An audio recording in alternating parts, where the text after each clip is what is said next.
Yo, what's up mga kabatang?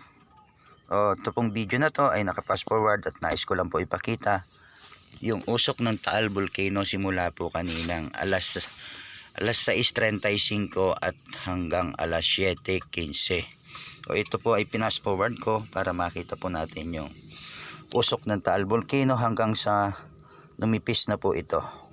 So kung nais nyo pong panoorin ay continue watching lang po mga kabatang, at pa-share na rin po at pa-like ng ating video. So yan po ang kabuuan ng usok na lumabas sa Taal Volcano simula po sa loob ng 40 minutes video na aking nakuhanan dito sa ating Taal Volcano.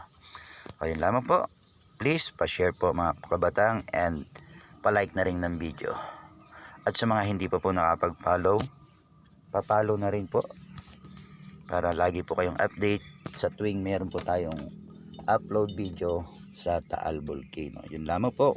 Maraming salamat at mag-ingat po tayong lahat at patuloy na mag-pray na sana hanggang ganyan na lang po ang ating Taal Volcano, yung pasingaw-singaw ng steam, usok, at hindi na po ito muling mag-alboroto at maminsala sa ating kapaligiran. Ayun po. Maraming salamat sa mga nagsishare at nagpa-follow sa ating Facebook page, at maraming salamat din po sa mga nagdalangin na maging okay na po yung aking kalagayan. So okay naman na po ako mga kabatang, kaso nga lang may iniwang apekto sa aking lalamunan yung pagkaroon ko ng allergy sa kagat ng langgam.